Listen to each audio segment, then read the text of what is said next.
right. What up, everybody? Sound check. How y'all doing? Bottom right corner over on X. Please repost a space.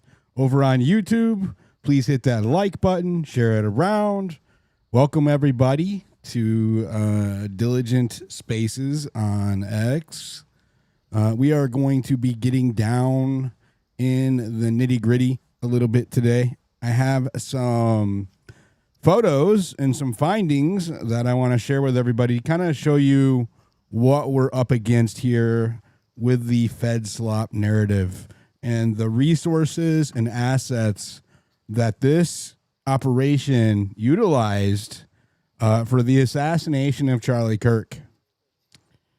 Just to give you an example of how the FEDLOP, how the establishment government can flood the zone on a day like this today. So what do we have happen today? Oh, I almost forgot.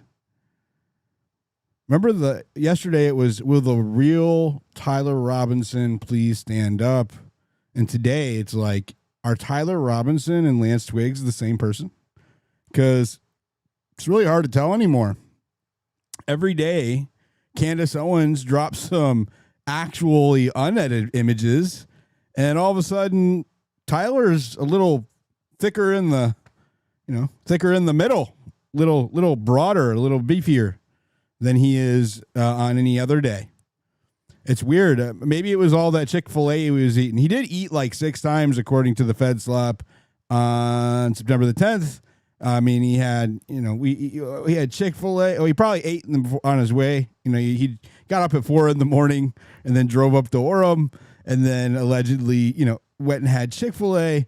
Oh, and then at like 4 or 5, he allegedly went to Dairy Queen, maybe had some food there. Oh, and then he drove 3 hours away and had a steak dinner.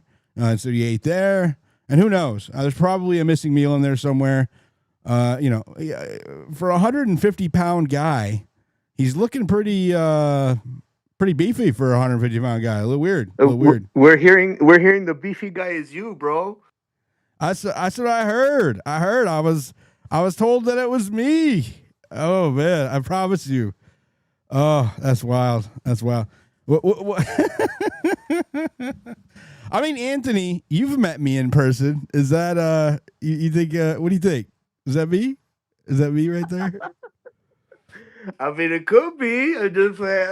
Definitely not you, bro. I'm not. You are. I mean, you are a little more muscular than little Tyler, bro. But for them to be making that shit up, bro, that shit's fucking like way out there, like Blair Witch Project, way out there in the field, bro. Oh, that guy is funny, dude. These people have no. They just have no, like, I don't know, scruples. They're just, that's just too funny. It's too I saw that this morning. And, usually I ignore that guy because he's been lying about me and attacking me and smearing me for, like, since Epstein. I mean, he activated for Epstein. As soon as I started covering Epstein, that guy started attacking me. So I eventually just ignored him because it just gives him... He's trying to get a reaction from me, right? And so he's like a parasite, and they thrive off of the attention that you give them. So eventually, they're grifting off of you guys' names, pretty much, bro. Yeah, it's just easily what's happening here, and their behavior only makes us be more suspicious of how deep their involvement is in all this, bro. Yeah. So let's see. I'm looking. You look better in black. They say the chat's going. The chat's going crazy. Diligent is jacked. Did you lag, bro? Do you do leg day? So I can promise you, anybody who's seen videos of me, there are many. You can see my full body. I do not have little like girly ankles like this, right? Or little girly like.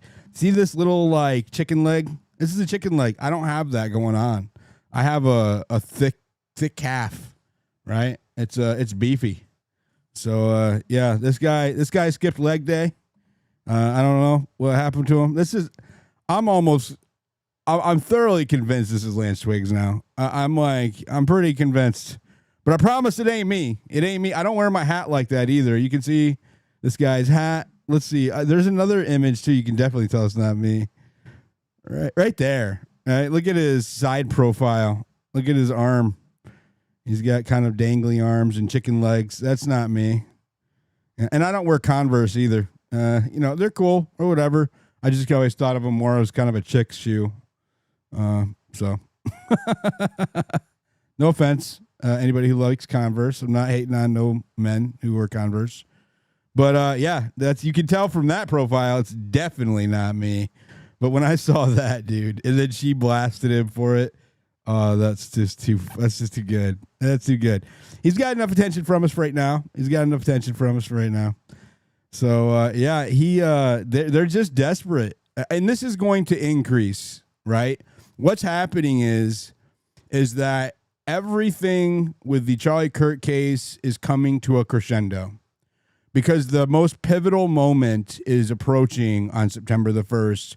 And that is when the judge either dismisses the case or he binds it over for trial. Now, given the status quo and precedent, it is highly unlikely for him to not bind it over for trial. The threshold of probable cause for the state, especially in Utah, is very, very low. Very, very low. It does not have to be strong evidence at all. It can be hearsay evidence. It can be inferred evidence, right? It's all circumstantial.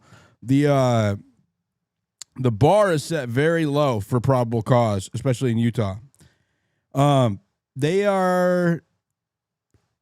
We're concerned for Tyler's life, right? If they can get Epstein in a federal prison in New York, you think they can't get to him?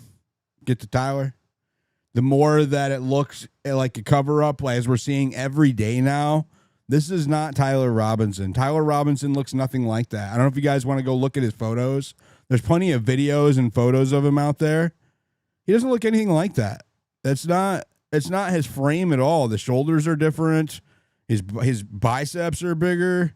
His forearms are thicker, right? The dude is huskier. This guy's huskier for sure. About the same height, but huskier. And then you see that the federal government or the prosecution, I'm not as forgiving as Candace is. They 100%. They altered that aspect ratio to make everything look compact. When you that's what they did, right? When you compress an image or a video, it makes it look skinnier. It's called the aspect ratio, right? And you can switch most, like the screen you're looking at me on right now, most normal screens are 16:9, okay? On your phones, on your TVs, right? Almost all screens today, by default, monitors, etc., are 16:9 aspect ratio. 16:9. So what they did is they changed that to like a 5:3, which is a taller or more narrow aspect ratio. And when you do that, it makes everything on the screen look skinnier. That's why in the FEDLOP or the courtroom images, all of these cars right here, let me move my fat head. All of these cars right here look narrower. These all look narrower in the FEDLOP. You can tell these look normal here, right? This is how a Jeep looks. They don't in in the FEDLOP image they showed us in court. All of these look like Power Wheels. You know how Power Wheels kids' cars are all squished up and boxy looking? That's how they look in this because they're not normal. Look at this Civic. This Civic looks normal right here, but in the other one, it doesn't even look like a Civic. They altered it, and that's crazy to me. AJ, is that normal? Doesn't it usually have to be true to form in the courtroom? I mean, we're talking about identifying somebody. AJ, are you there? Can anybody on stage hear me? Yeah, I can hear you. Oh, I think she's glitched out. Let me fix her. Yeah, I don't see the mic. Looks like she's glitched out. Okay. Let me go back. Okay. So as I was watching this, people have sent me these photos for the last year, what we were shown. And since January, really, I have been getting photos of Lance Twiggs wearing these gray Converse. And, we were told, or I think Candace addressed this, that, there were multiple Converse or whatever, that they both owned a pair. But Lance Twiggs has been wearing gray Converse for years, right? And that is what we have here on the FEDLOP narrative. We have gray Converse. Where does it go? Well, anyways, you can kind of see them. We have gray Converse here. Let me try this. Go away. Anyways, stupid X. You can see it here. This is a gray Converse. In the other image as well, right? The one I just showed you up here. Second thing I'm going to show you is, again, he appears to be a gray Converse. Gray Converse. Lance Twiggs has been wearing gray Converse since, as far as we know, 20. Where'd it go? There was a comment here that had.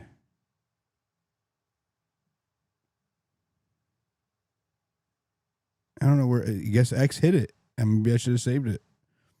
There are pictures of Lance. Anyways, here's one. Is the uncompressed photo. There are pictures of Lance wearing gray Converse throughout his. It's almost like, how we have footage of or pictures of Tyler Robinson wearing maroon shirts throughout his life. We also have pictures of Lance Twiggs wearing gray Converse throughout his life, right? I see that, you guys. I wasn't going to report it. I sent that to Candace, but yeah, you guys will find out soon. Old Andrew is he's acting like he's short on funds, but I don't buy it. I don't buy it. Anyways. So yeah, every day, there we go. That's the picture I was looking for. The side by side. Those are clearly gray Converse. Now you're like, oh, those are lighter. Okay, Converse does not make a lot of different shades of gray Converse.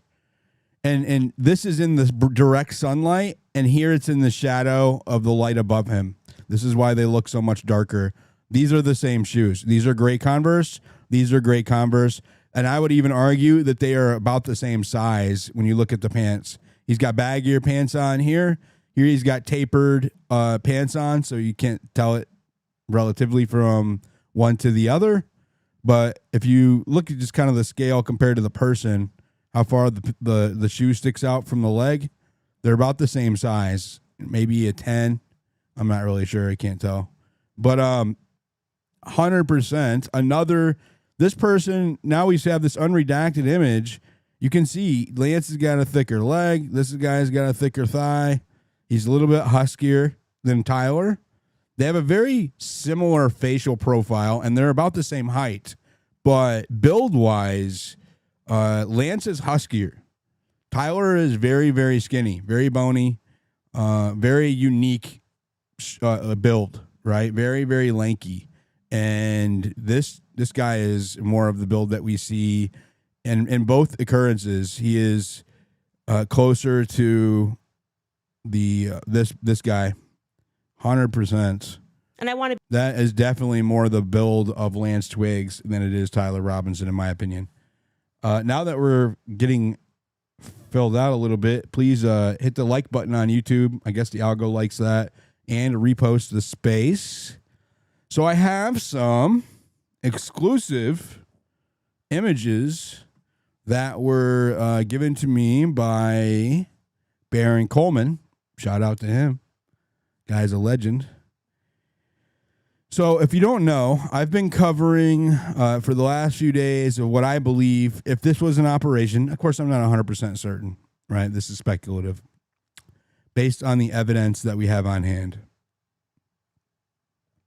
For the last few days, I've been covering what I think is, that's not normal, is a potential. If there was like if this was a military operation, right? If this was a military operation, I believe that if they were going to have like a command center to make sure everything went well, they could keep eyes on everything. They could do radio contact, coordination, etc., manage all of their assets, have some, have a near off location base of operations. If this was a strategic, high level, state level assassination, there's precedent for this. And this is actually what made me go down this rabbit hole. When they took out Osama bin Laden in Pakistan, they inhabited a nearby building and under the pretense of construction and occupation, and they did all of their recon and strategy building and used that as their off-site base of operations, and it was directly adjacent to Osama bin Laden's compound. It was a special forces team that was working directly with the CIA, and they were set up there for months. Now, I'm not saying that they were set up here for months, but there's precedent for this kind of operation. When they have a high-value target, the CIA and the intelligence companies and the military will find a nearby residence or whatever building and then occupy that and then covertly use it as their base of operations. Now, why is this relevant to what I'm about to discuss today? Well, I don't know. Let me see here. So I just want to kind of give you an idea. I was telling people, like, see the view? This is the view from the top of the driveway. This is the corner of the Losi building. Okay. And yesterday I did an aerial view. I had satellite. I've actually got some ordered for satellite images for this location. They're coming in sometime this week, so we'll have a better vantage.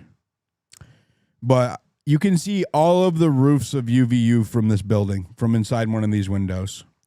So strategically, it has an amazing vantage point if you wanted to watch anything that was going on in that roof. I don't think that the Losi guy was our shooter. I think that there was probably multiple means deployed that day to ensure that they had success, mission success, which was, eliminating Charlie Kirk.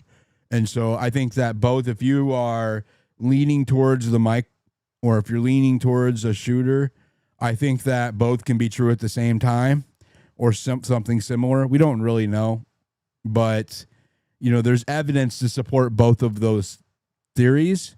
And so I would posit that they would use this as their vantage point to operate everything. There's a truck out here that has I showed you yesterday.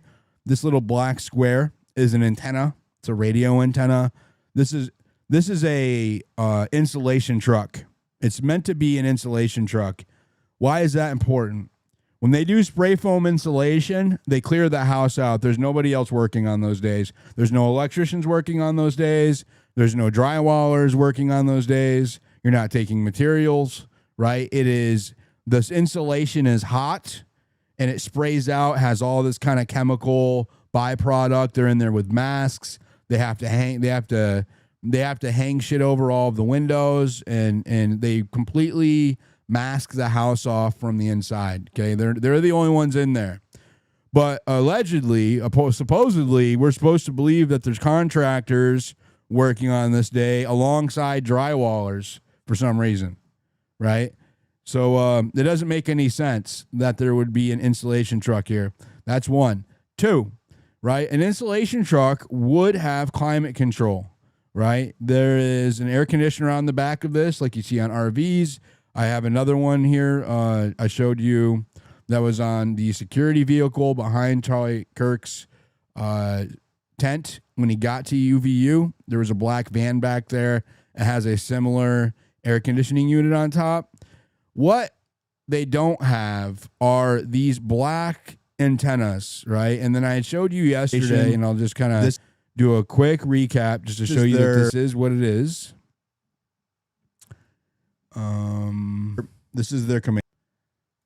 There is right here. So there was an explosion at LA at their custom. Let me see if I'm in your way. I think I am. At their special operations yard. Okay, there was which this whole thing is kind of sus too. It's like its own rabbit hole. If you guys, we didn't hear about it. It kind of got buried, but there was an explosion in the LA special operations vehicle yard, and it took out a bunch of police, and it also destroyed a bunch of vehicles in the yard. It just randomly exploded after it got back from a BOMB call. But thanks to one of our listeners, I'm looking at the YouTube chat. I don't see anything. Yeah, they're all agreeing with me about the spray foam installation. Correct. Yep. Yeah, so that's how we know this doesn't make any sense. They're not unloading this fucking drywall while they're spraying insulation. It's just not happening. So this is bullshit. Again, it's a barricade they built out of these vehicles. You can see they're all crammed together. I showed you the other one. Just look through my feed. You'll see. They built a barricade out of vehicles and the dumpster so that nobody could get in or out of here, and so that you could not see what was going on inside from the road. They could go in and out unhindered without being observed. But this is a special ops police vehicle yard, the one where I told you that the explosion happened last year. You'll notice this black square object on the top. This is the Recon 13 5G, up to 13 in one high performance IP67, IP69 antenna. Okay, it is for fleet and public safety vehicles and assets. Makes it extremely low profile, makes it more covert and less obstructive. Okay. That is not a regular fitting on your construction vehicles. I'm sorry. It's just, you'll never convince me that this is a normal thing to have on your construction vehicle with all of this other weird shit going on. And this photo was taken the morning that Charlie Kirk was assassinated. The morning. The other photos are date and time stamped. Let me get the... Okay. So now that we know that this is apparently an operation center, it's directly across the street from UVU. It's directly across the street from Losi Center. As a matter of fact, an electrician said that the Losi Center roof jumper used the property to go through directly after the assassination. This is his escape route. So something else happened with that building, nearby that building that day with these photos. Something very, very strange happened. Let me get it here.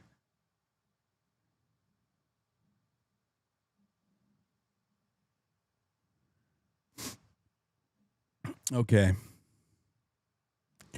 This is the morning before Charlie Kirk was assassinated. You can see the date there, right? This is an aerial view, right? That of the what's going on?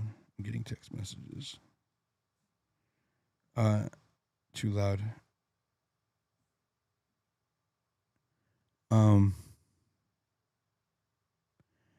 So this is an aerial view next to the Losi Center. According to the FEDLOP narrative, okay, Tyler Robinson, after Charlie Kirk was assassinated, He ran out this. This is the street where we see him run off on the video, and then he just disappears. They say that he took a right, and he deposited the weapon right here, right? This is the house I showed you with the weird barricade and all this funkiness going on in this truck. You can see it's all blocked off. See how the truck is right up against the dumpster, and this truck is right up against that truck, and they've got it so that nobody can go in or out, whatever. What's really important in this photo is what's going on over here. This is the area where they found the gun. Okay, this is the area where they found the rifle that they say is Tyler Robinson's, or where they found Tyler Robinson's rifle. We'll just say that it is for this. What is this car doing? Why is this car turning around right here? I just want you to notice there is a driveway right here. So if you needed to turn around, you would probably use the driveway. There's 3 lanes. There's no driveway right here. There's no driveway. There's no driveway right here. So why would you turn around right here? Also, this spot exactly, and I mean exactly, directly in front of this vehicle is where they found Tyler Robinson's rifle. Last I checked, Tyler Robinson doesn't drive a white vehicle. I thought he had a gray Charger. You'll notice, I want you to pay attention to something else. Now, these were taken at various times the morning of September the 10th. So I think there was a pass at like 9 something. There was a pass at 10 something and a pass at 11 something. So things are moving a little bit with each one of these photos. What it is a small plane, like a Cessna or something, and they pass cities and they take aerial photos as they pass, and then they sell them, right? That's what's going on here. So there was 4 or 5 passes over UVU done that day in the morning, and this is one of those passes, and we just happened to randomly catch this, and this is why I know this is like a God thing, that these, oh shit, it's reconnecting. Let me save the space. Hold on, you guys. We might lose it. I hope we don't lose it. Let me see if it does it again. Okay, it looks like we're good. If the space crashes, I will, I'll start it over. I'm looking to see. Anyways. Man, y'all, Twitter, you guys got to get your stuff working. It's a lot of work for me to make these happen at the same time. So anyways, that's what I was saying. It's like a God thing. Everything that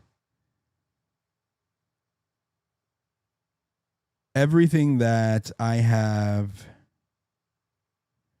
seen happen in this case, it could not be organized by anybody, right? Like, it could not. These are just random occurrences that are shedding light on the truth, and that's why they're scrambling, because they can't beat it. They can't beat God. You can't beat that. This is not anything one person can ever control. Anyways,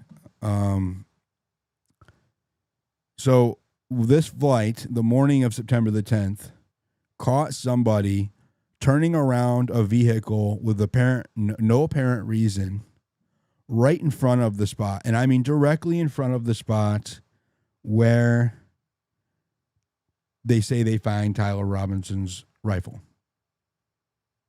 Directly in front of the spot. Baron, I guess I didn't watch the episode. I knew that he shared it, but I wasn't sure. But I wanted to make sure that I shared it, because we don't have completely the same audiences. If you're in the space, you can go over to YouTube and you can take a look. Make sure you hit that like button. Oh, I need to post the YouTube link, don't I, for you guys? Sorry. So Is anybody on stage? Are you able to see the car turned right there? Anybody? AJ, are you watching? I don't have it pulled up right now. Okay. You should put it. Do you stream onto here? I don't ever see that, but it'd make it easier for people. I'm not to streaming on X until they fix their crap. Okay. Well, if you post, let me go post the YouTube real quick, and that way we'll put it in as people can see it. I'm gonna put it. I got it right now. I'm pulling it up. You should put it. Anyways, I usually do post a link, but I'm a little crammed for time. Oh, I knew it. Frickin' space crashed. I knew it. Yeah, sorry, you guys. Maybe God was like, screw your space. No, I'm just kidding. Yeah, that's been happening. That has been happening. Let me get it going. But anyways, screenshot that. Pay attention because it's going to be important later on. I can't tell you exactly why yet, but this is going to be very, very important in the coming weeks. Pay attention to all of the vehicles in these photos that we're sharing with you because they are going to be very important later on. I just posted that in the space crash. So, there we go. Let me get it fixed, you guys, real quick. Sorry, YouTube. Sorry, you guys. I think it's working. Okay, there we go.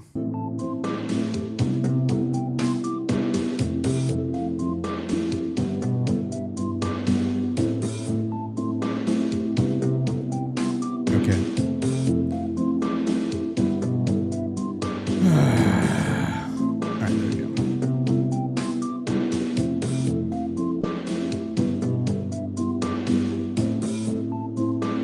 Sorry about the music.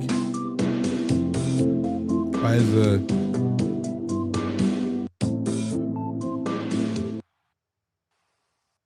Sorry about the music. Oh, okay. I've got it figured out now. There we go. All right. Hopefully it doesn't crash again. Oh, let me switch off of the Wi-Fi. I think that's what's doing it. We'll see if it doesn't crash. There we go. Okay. So let me get back to what I was doing here. I will throw this up in the Jumbotron. Repost the space, you guys. Hit that like button over on YouTube. Sorry that I am a little low energy. I've been doing these too late, but I am in the middle of getting ready to do some other kind of work. And so I've been prepping during the day. But anyways, there we go. Okay, I've got it going. Got it going on. It's up there. All right. So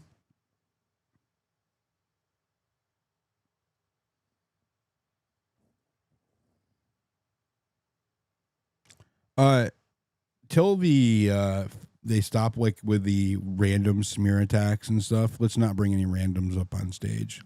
Let's just bring up people that we know. I don't want to get spammed on the stage or whatever, screaming stuff on YouTube that's going to get me in trouble. I don't want any of that.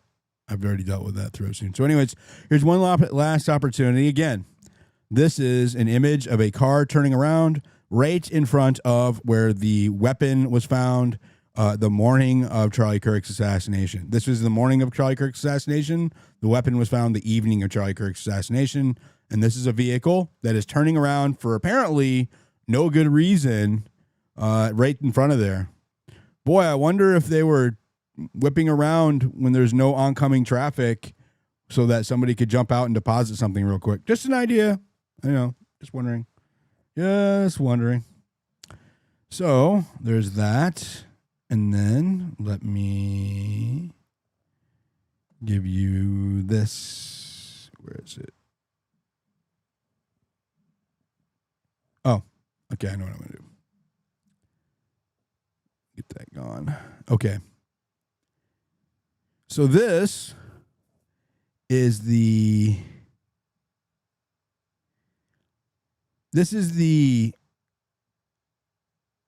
Salt Lake law enforcement vehicle repository, right? This is where they keep all of their assets for the Utah State Police, the state troopers, their undercovers, assets, etc. Right? This is the vehicle yard where they keep all of these. So I want you to pay attention to what kind of vehicles they have here, right? What do you notice? How many 2- and 4-door gray sedans that look like Chargers do you see in the yard? There's one. There's 2, 3, 4, 5, 6, 7,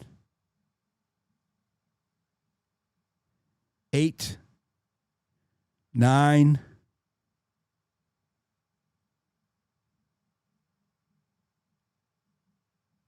10,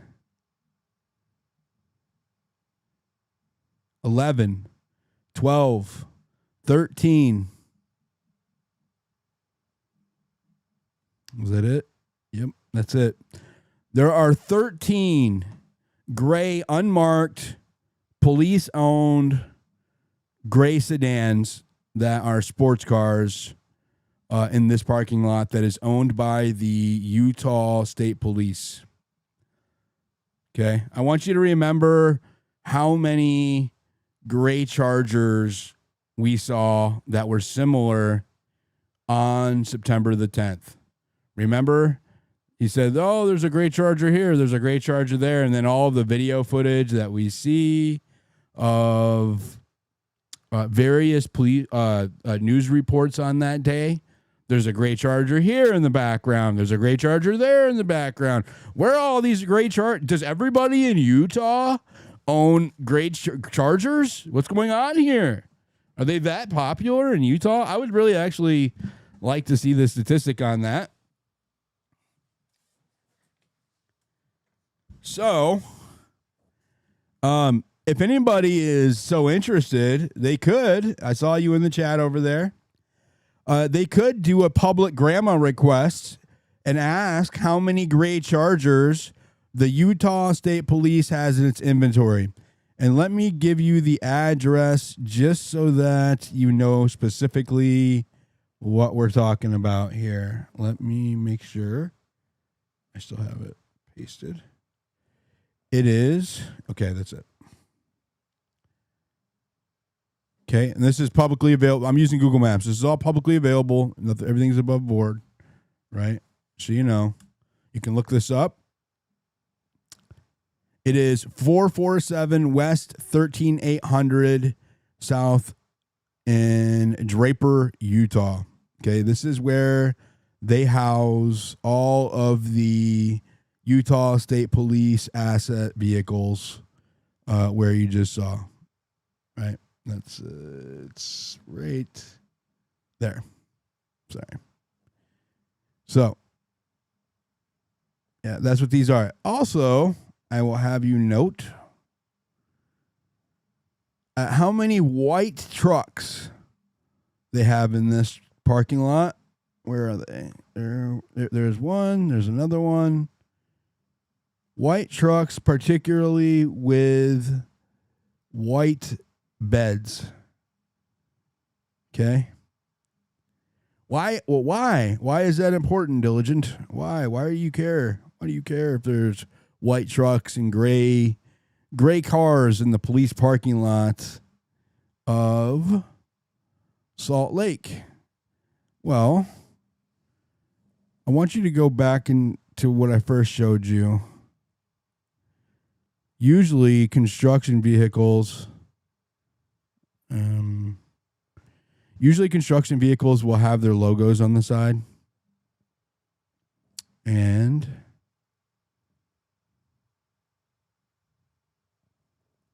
this one, where is it? Sorry, I had to redo my tabs because the space crashed. Okay.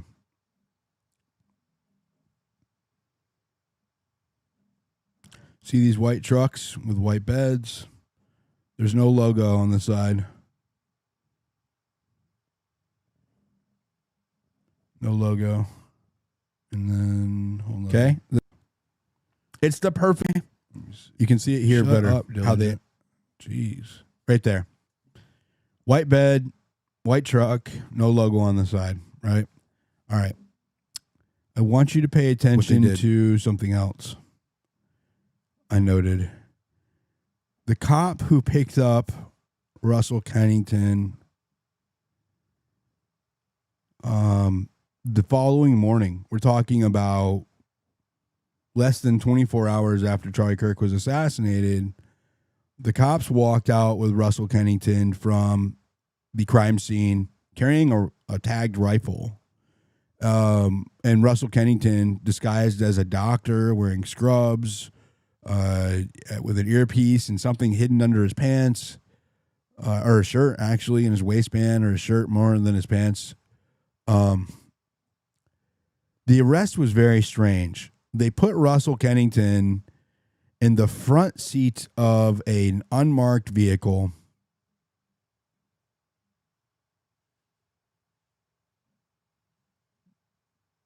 Let me see if this...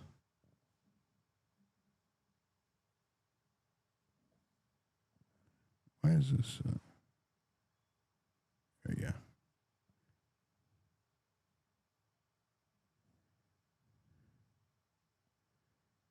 It's not there. Let me find the rest of it. I want you to pay attention to the truck that he gets into. It's very odd because these are uniformed police officers putting Russell Kennington into a unmarked police truck the morning after Charlie Kirk is assassinated. See, there he is. Okay, so we can just kind of rehash what happens here. So there is Russell Kennington being walked out by Officer Black is his name.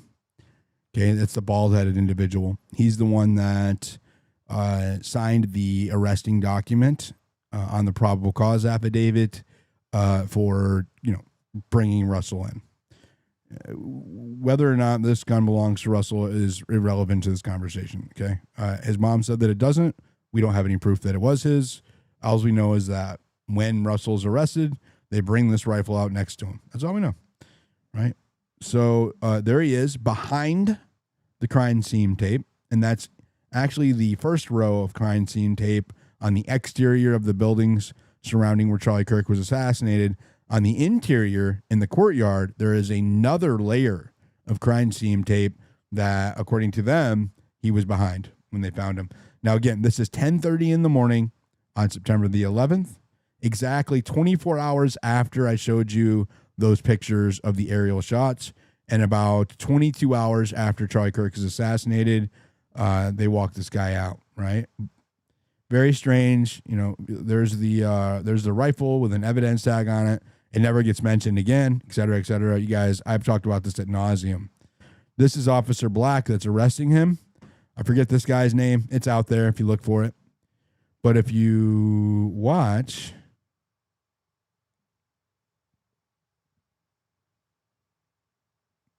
the truck that they put him, oh shit. The truck, I really can't stand Mac for this shit. I really can't. All right, the truck that they put him in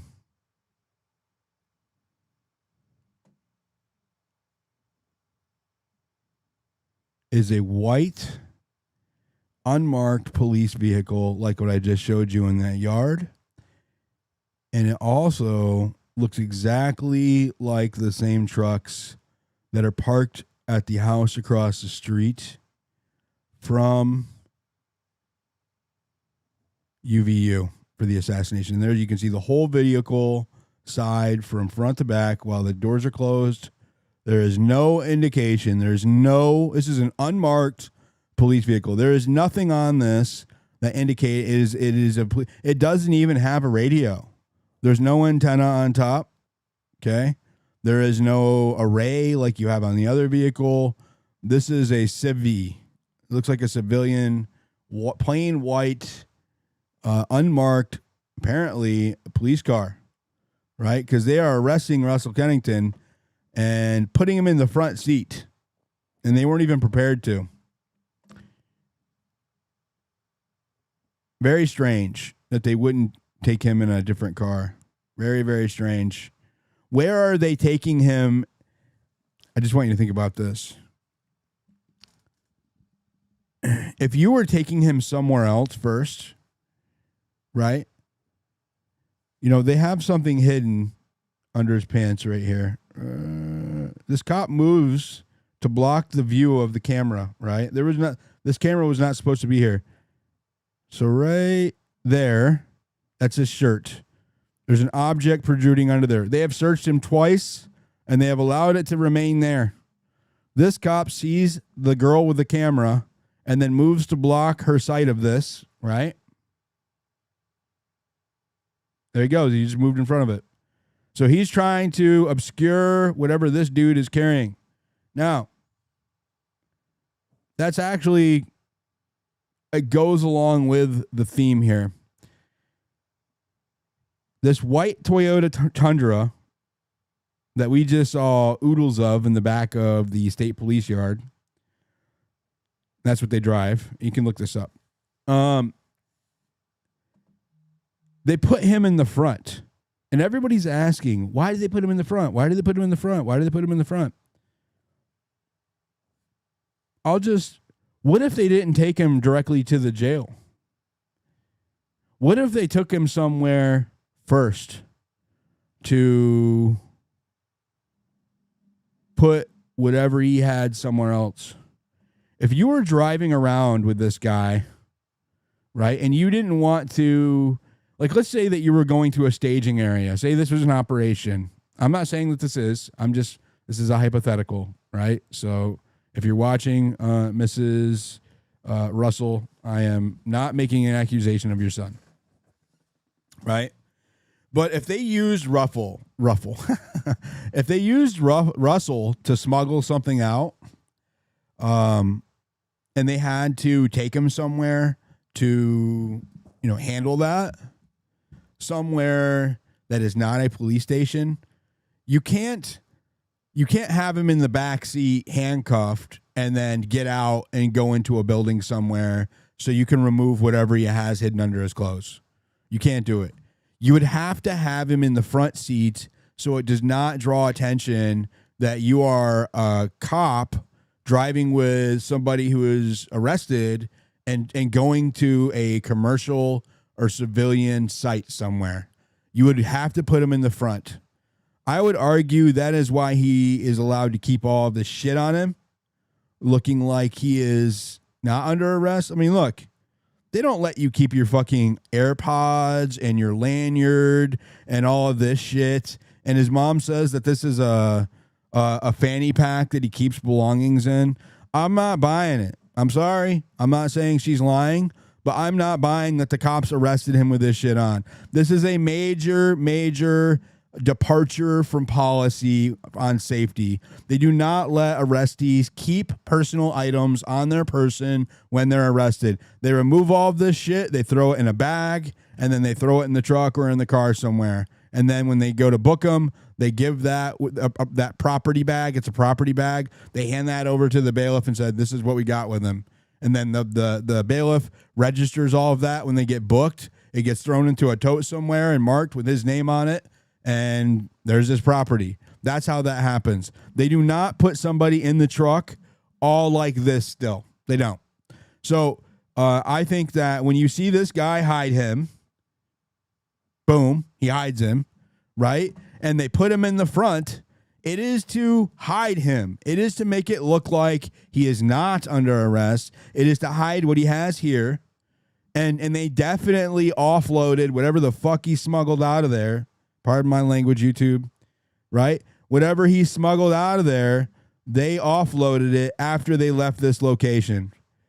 And what's interesting is that he was booked out immediately, but that was around 3 a.m. He was let out on a PR bond, which means that there was no bail. I don't even know if he ever saw a jail cell. I don't think he did. I think they kept it completely off the books.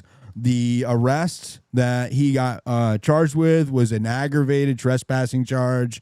They dropped a what they call there as a capital felony. It's not like a murder charge. It's a capital offense though, which means it's like a grand felony. It's like there's different terms in different states. It is like a high tier felony. They just dropped it and they sealed that part of that case, that file. So I think two things can be true at the same time. Okay. I think Russell Kennington could have been coerced to do whatever they wanted him to do here, right? And threatened with prison, and he had to play ball in order to get a lesser sentence, right? To get out of trouble. He could have been telling the truth, right? He could have been telling the truth that he went there to go check it out or whatever. He was there the day before. We know this from his Facebook. And he could have been caught back there. And he could have seen more than he was supposed to have seen. They kept his phone that he was taking pictures with. The judge ordered that it remain in custody of the state. Isn't that weird? And then, you know, he has to play just like George Zen. They have charges to leverage against these people to capitulate and play ball. And if they don't, they're in prison. That's just, again, a hypothetical. You said they never gave his phone back? They can't hear this. What? I'm sorry? You said they never gave his phone back? No, it's part of his it's interesting on the trespassing order. When he was convicted, they kept his phone. That doesn't. Okay, that's really weird. And his mom said the same thing, that they kept his phone. It doesn't make. I actually honestly believe his mom. No, I believe them. I'm just saying it's really, really weird. There's no, like, they give them back after murder trials. Like, why would they? Actually, even before, like, now really they just download the phone and they can pretty much give it back to people pretty much immediately. If they're being dicks, they'll sometimes make you jump through hoops to use your lawyer to get it back, but most property should be immediately returned. That's weird. Okay. No, I agree. It's when your case is over, he got a year probation, he got fines, and he got a year probation. He get no jail time, year probation, and fines and community service. And they kept his phone.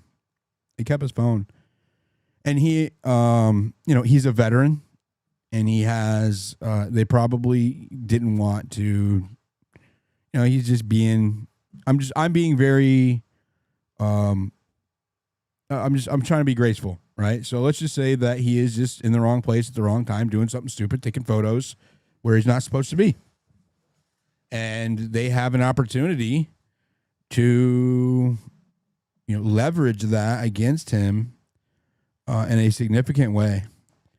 Yeah, the way that the case was sealed, the way that he kept his phone, the way that they hid his stuff. Let me see. There's another photo I want to show you guys. So this house has a very interesting history. Or I'm sorry. This isn't it. Hold on, I'm looking for a specific photo. Man, shout out to Baron Coleman. He's the one that gave me these weeks ago. And I sat on these and I did not spill the beans. Yours truly can keep his mouth shut, right? I kept my mouth shut that whole time. I didn't even drop any hints. I did very good. Your secrets are safe with me, everybody. Oh, wait. You're not supposed to say that if it's true. Shit.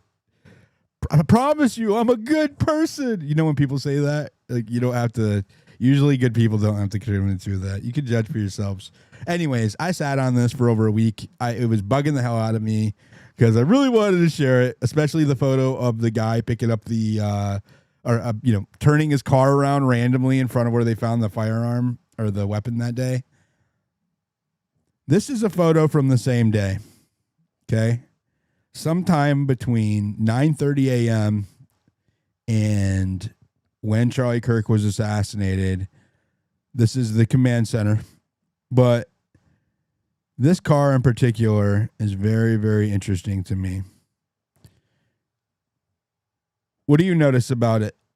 It is not the same photo or the same vehicle that was turning around. That was my first thought. I was like, oh my God, that's the car that was in front of the area where the weapon was found.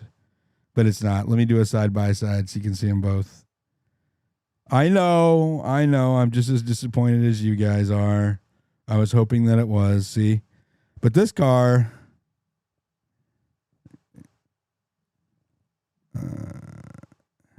I'm going to get better at the screen share with the YouTube shit going on. There we go. And I don't think I'm in front of it. All right, there we go. You'll notice that this car does not have a sunroof. So they're different vehicles. Lots of people like white cars.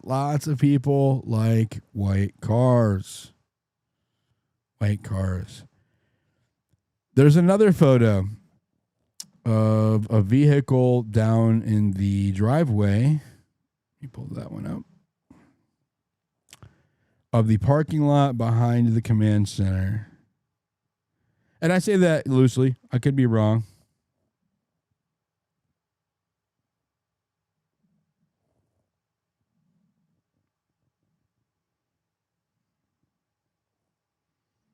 See that? Just want you guys to pay attention again. It's really important that everybody sees all of the vehicles that are here as we continue along this journey together over the next couple of weeks.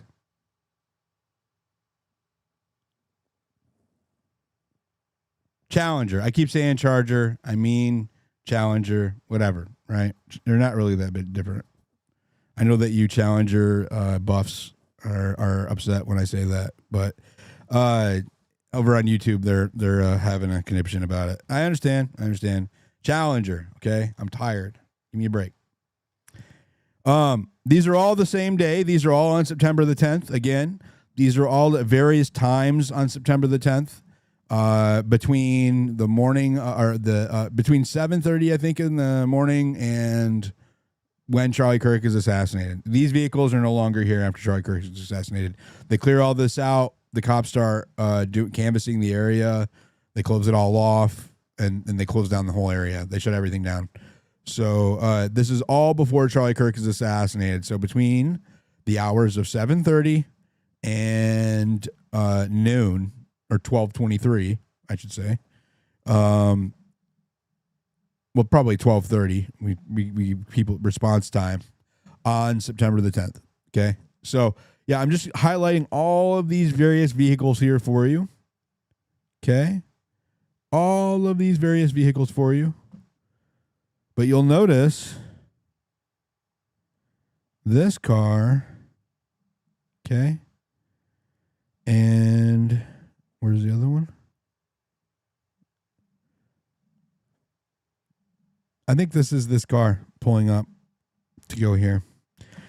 What's interesting about this property, and in this area here, actually, this house, this property has two neighbors. That is a legitimate work trailer, right? I'm not saying it's not. The only thing that I'm saying is suspect in this image is this truck right here, this van that has a black antenna on it. That's the only one I'm saying is suspect. This one right here. Okay, so the dumpster, this trailer's here. The only vehicle that isn't here, the only object that isn't here, I have other photos on different days of this job site, different than September the 10th. This box truck is the only one that is, and I realize I'm probably over it. There you go. This box truck is the only one that isn't there on any other day. Okay? Not any other day. I can't wait for the rest of my images to come in. I can't wait. God, I can't wait. I do have more, but I can't share them yet. Can't share them yet. So let me close this. Okay. So I went to, and I think I posted this. Let me see if I can find it first. So when I was in Utah, I drove by Lance Twiggs' house before they moved, and I went and knocked on their door and tried to interview with them because that's what we do. This was before the case really even started. This was, God, it was in October. Yeah, it was the next month. So let me find it. I drove by Lance Twiggs' house and knocked on the door. And then I drove by, and then I blocked out like the, you know, I redacted the license plate number. I try to be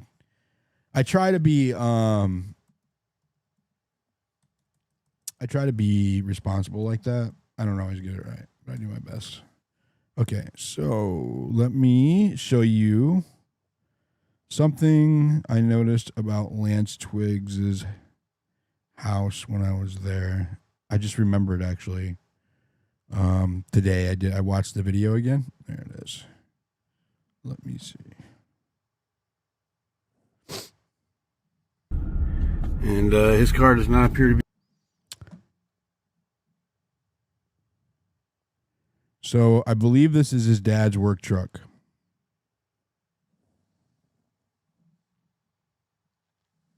Okay. Pay attention to the vehicles. There's 3 vehicles there. You have a gray sedan. That's a 4-door car.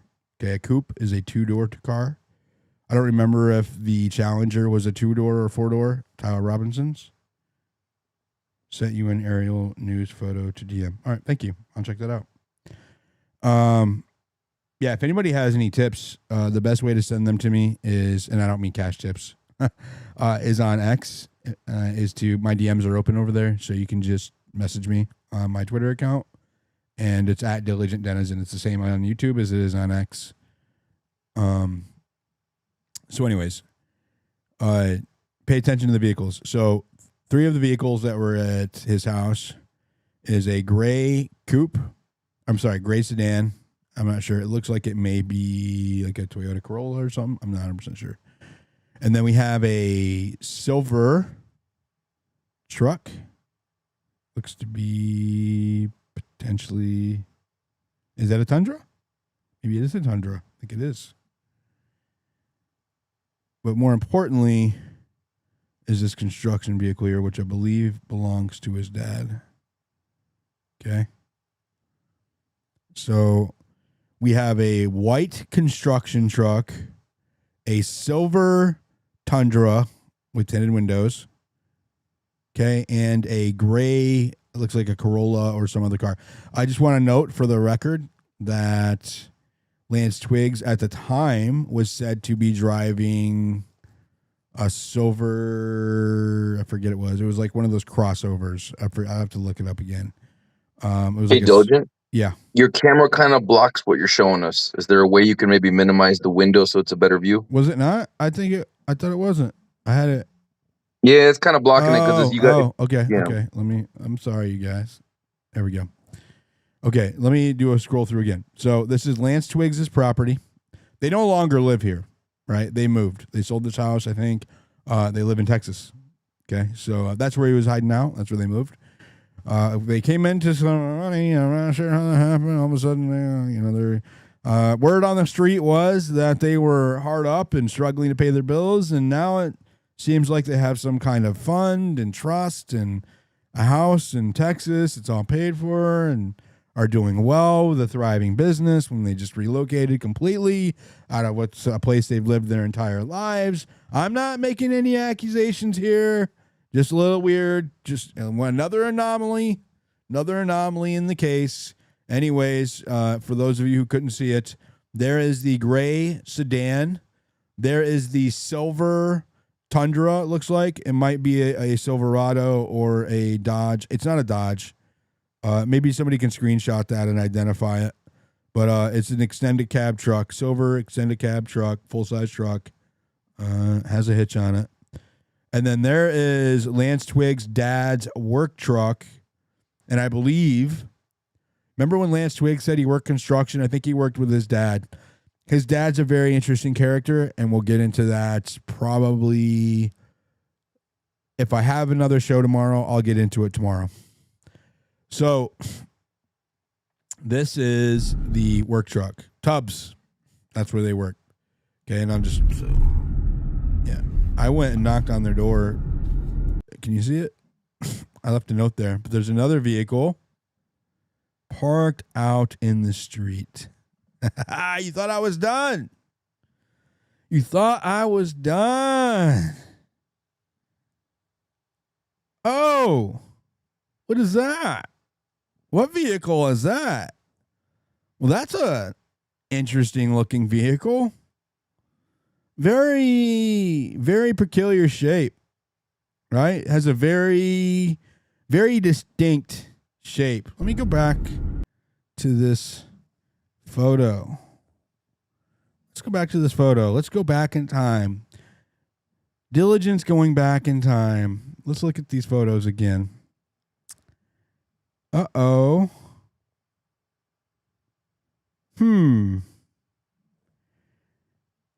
Well, that looks familiar. That looks like a Kia Soul, doesn't it? See the back of that truck, that car that's turned around right there? See how it's boxy and it's flat on the backside? Let me zoom it in.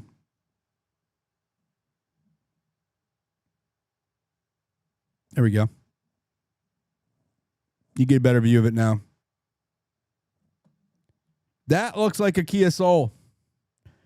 Turning around in front of where the weapon was found on the day of Charlie Kirk's assassination. And when I drove by Lance Twiggs' property in... What day was this? That's posted on November. I don't know if it was on November. I think when I looked in my photo album today, it was in October when I took the video and I posted it in November. That is a Kia Soul parked in front of Lance Twiggs' house while they were still living there. That looks exactly like the one that is turning around the morning of Charlie Kirk's assassination, directly in front of where they found the weapon. 100%. That is a very distinct body shape. I haven't shared this with anybody. And I think you guys are behind on YouTube. Let me reload. Okay. I don't know. Can you guys see? Can we zoom in Jack Poso style? So, yeah. Do with that with what you may, but there is another anomaly, another similarity, okay, on the events of what happened on the day of Charlie Kirk was assassinated, the morning of, okay? The morning of September the 10th, when a vehicle is randomly turning around right in front of where they find the firearm later on that day, and it matches the vehicle that I took a video of in front of Lance Twiggs' homes. That's his dad's work truck. Anybody can verify this is where they lived, okay? It is in, there is the intersection right there. They no longer live here, so I'm not doxing anybody, okay? 2190 South. That's the street. They used to live there. They live in Texas. There's the address, 2321. And that is a Kia Soul that matches the same Kia Soul, white Kia Soul, right there, right in front of where we found where they found the alleged murder weapon. So I'm not saying it was him, right? It's just weird that we have a guy who has the same build as Lance Twiggs on at the, that appears to be LARPing as Tyler Robinson that morning. Okay. Oh, why didn't it get bigger? Let me go back. Anyways, you guys have seen it. That appears to be LARPing as Tyler Robinson that morning. Looks like Lance Twiggs. He's wearing his hat all high to high. It looks like what he appears to be Tyler work. I'm sorry, appears to be hiding his hair. Somebody in the chat saying it appears to be a stripe on the vehicle. I don't think it's a stripe. Let me see if I can zoom in for you guys. I think that it is. I think it is a shadow. See how the shadows are all cast this way on that day? I think it's a shadow. Because all the shadows are running this way. And there's a bunch of trees and electrical poles and all that stuff. But I can zoom in. It's just going to be blocky. I don't know how to scroll over on these. I saw the case, Diligent. That's you in the maroon shirt, bro. I keep hearing that, dude. I keep hearing that. Yeah, they're so retarded.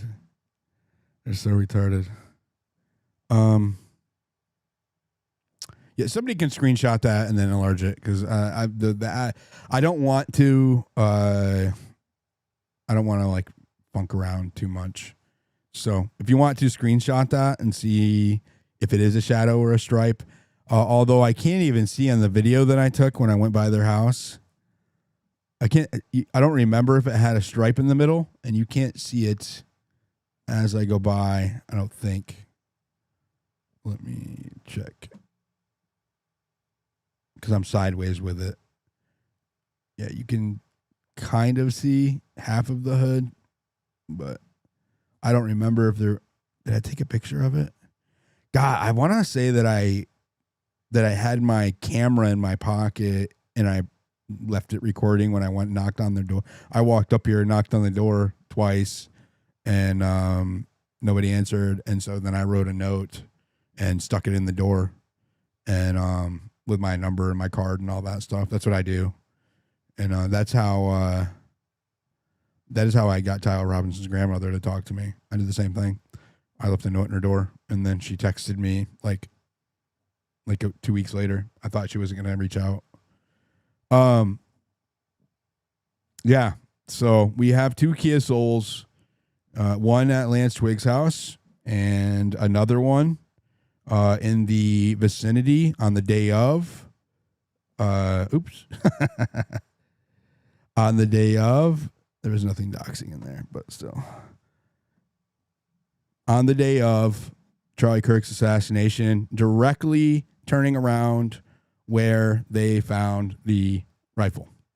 Now, I'm not saying that means that he dropped it off, but, as we move along here, there are more and more parallels between Lance Twiggs and the events that occurred at UVU that day. The gray, I already showed you the gray Converse. They had I think it's a shadow too. Yeah, I'm 100% it's a shadow. Yeah. gray Converse. We have the hat up in the air. We have the thigh high pant legs. We have, the aspect ratio changed footage. So yeah, there's a new one. That's one that I did.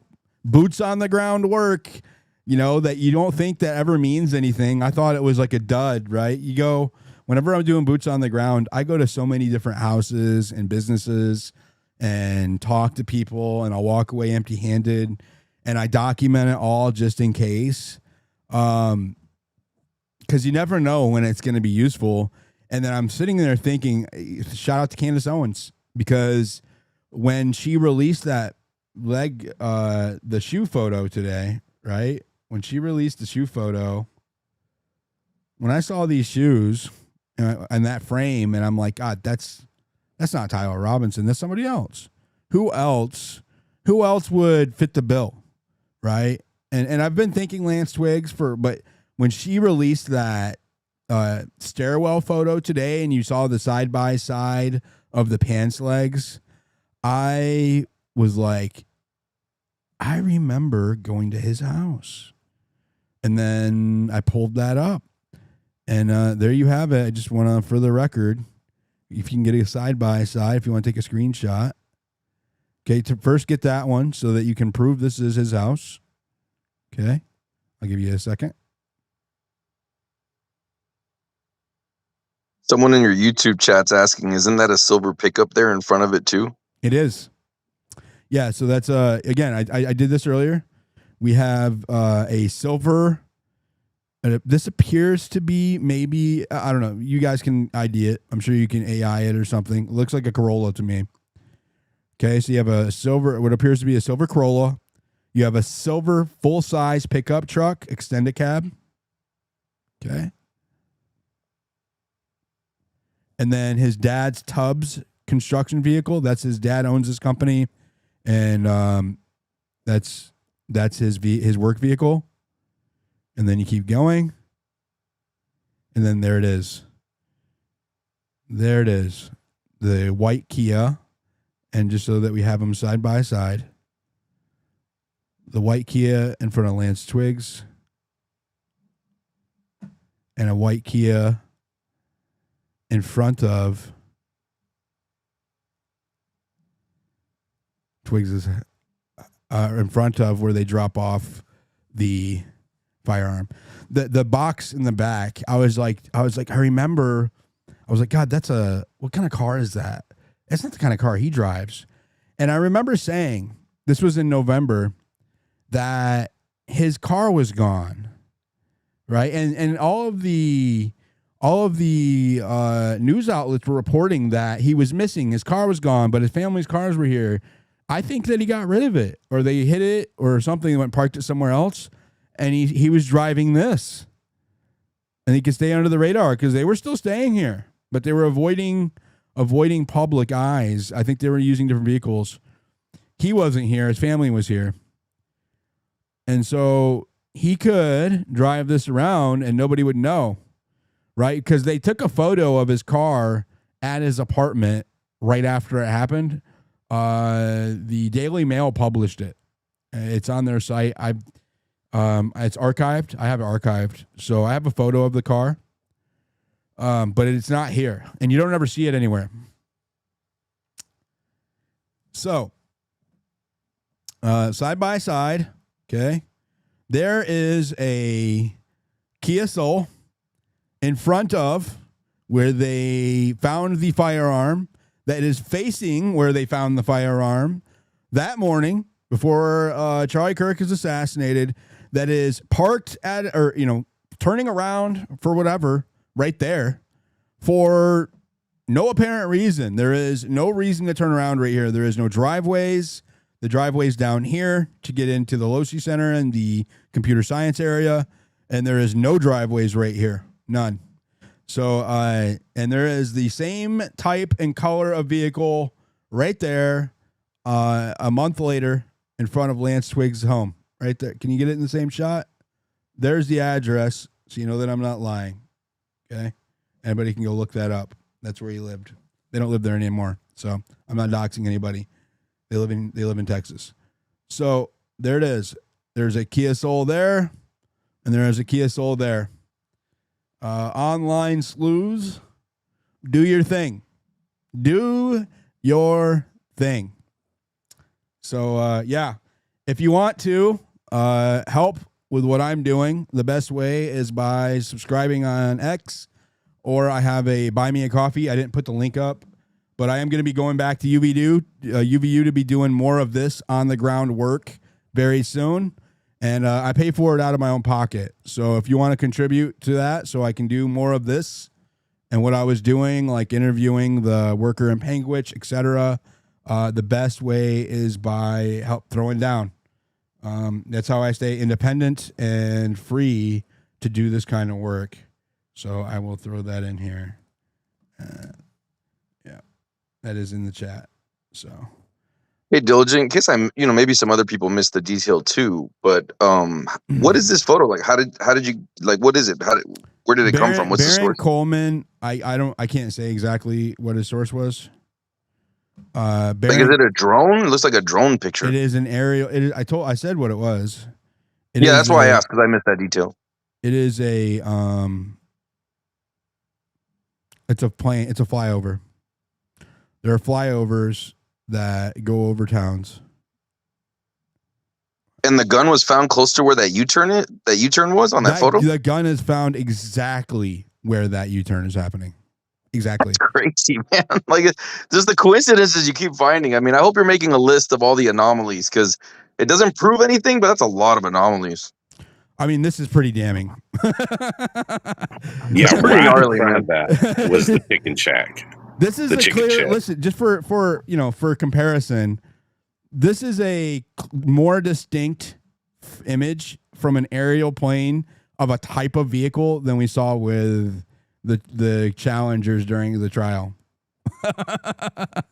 Right? We don't ever get a close-up of Lance Twiggs' house or vehicles where we can clearly see, right, that he has a Kia Soul. Like, that doesn't happen during the trial, right? There's not an event where that occurs. So, yeah, Diligent. My honest assessment of this, evidence that we're looking at right now, it could possibly be. I do believe it is a racing stripe, because there's the shadows on the poles. You can see the angles of those. I don't think it's a shadow, and it possibly could be a Mini Cooper. They came with those racing stripes a lot. I want to say that this had a stripe on the right. I want to say, God, did I take any? Let me look. I want to say that it had a stripe over here on this side, and I thought it was weird. Okay, but don't quote me on that. But I want to say that it did, because I was like, that's odd. Oh, why did I get? Maybe I did. Let me look through my photos. Let me look through my stuff. I'm not 100% certain.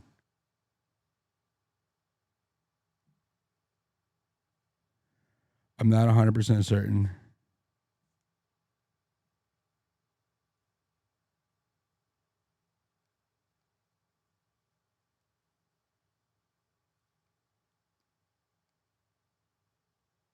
I don't know, Eddie. I'm looking at Mini Coopers with stripes, man. Those stripes are pretty. Yeah, that's not a Mini Cooper. The Mini Cooper has a distinct body style. That is definitely a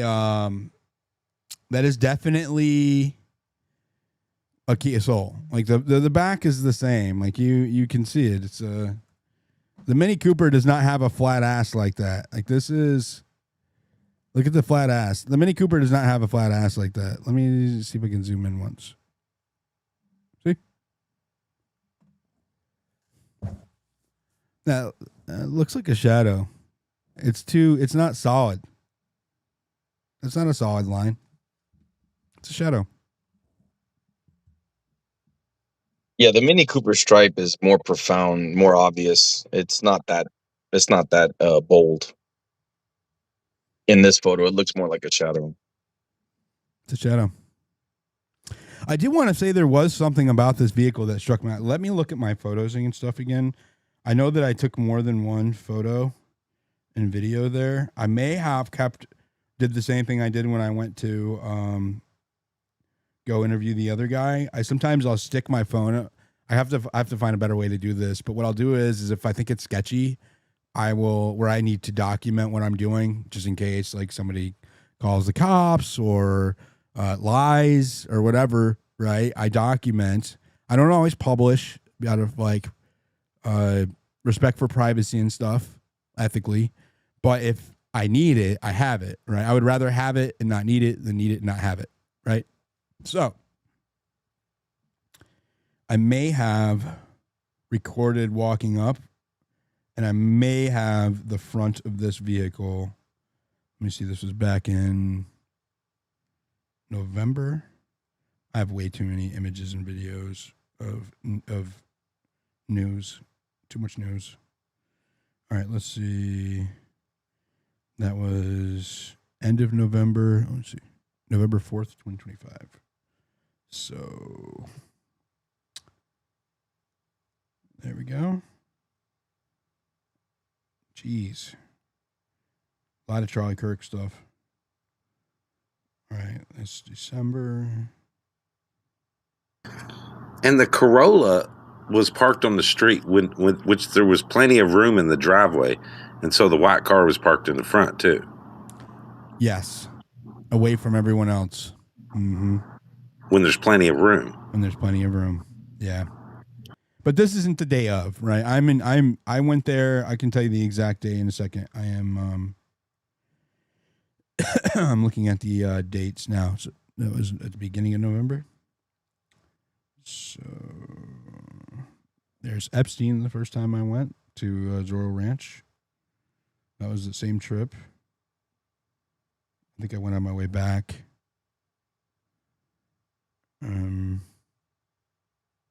Okay. Dang. Ooh. Sorry, guys. Just bear with me. I'm going through a lot of stuff. That's Zorro Ranch. This is, where is it? Okay. That was when I interviewed George Zinn. It was in October when I drove by the house.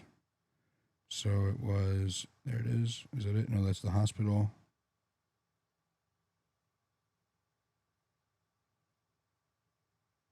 That is UVU.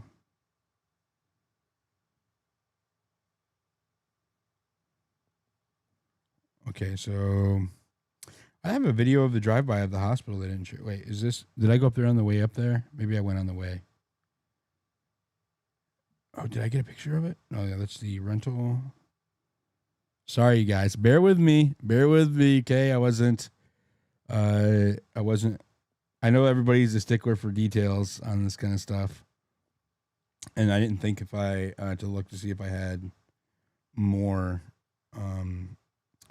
images. God, I want to say that I went to Washington first, and then I went to UVU. So it should be earlier in the month, earlier in the trip, because I was up there for like 2 weeks, I want to say. Let's see, there's... Okay, so there's on the way. Up there, there's the rental. Okay, there I am at UVU. Is that the video? I'm looking for that video, and then I'll find the date, and we'll see if I have a picture of the Kia Soul. I don't think I do. Okay, I'm still there at UVU. I think I went there on my way back. Maybe I went on my way back, and I was like, you know what? I'm not going to leave here without trying to talk to them. So, okay. I'm getting closer. We're getting warmer. Okay, so this was the apartment. I drove by the apartment where they lived in Washington. Okay, this is getting close. Okay, I have it. So the date that I took that video, what's this?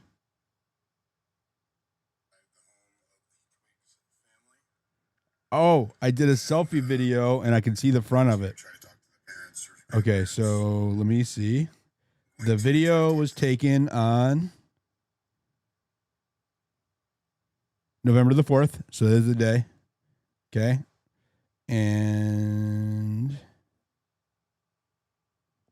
man, the seat, there's a seat cushion for the back seat that's blocking the view. Let me see if I got out and took any photos or videos.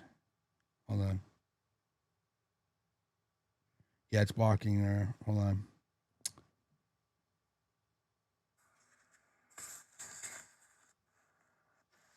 I did record walking up. Okay, let me see. I did record walking up. Oh, and I walk. Oh no, it ended. Or something. I just put it in my pocket. Damn, right at the wrong time, you guys. Hold on. Wait. Maybe I have it.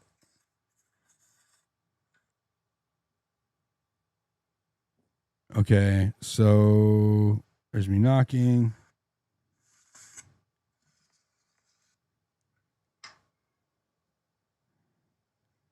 Okay, so I realize everybody's probably frustrated with me. I don't think I have a good shot of it. I don't. That's me getting in and out of the vehicle and driving by. Maybe I can see it in the rear view. Oh, I can see it in the rear view. Aha!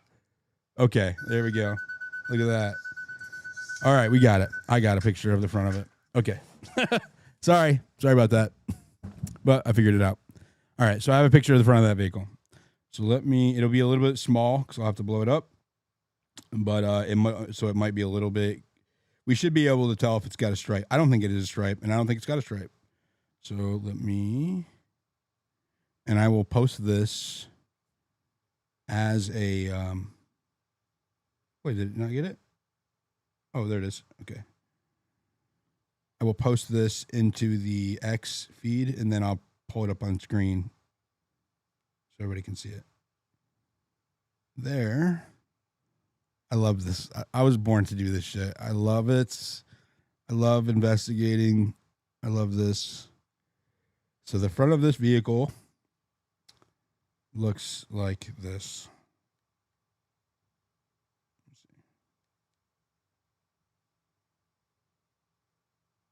Oops. I won't post.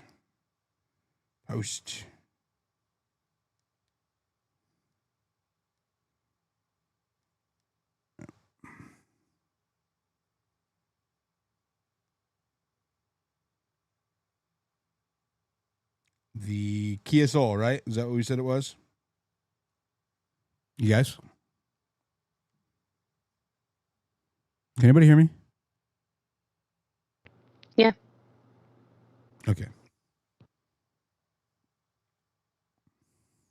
Yeah, sorry, I was minimized there, but yeah, we can hear you.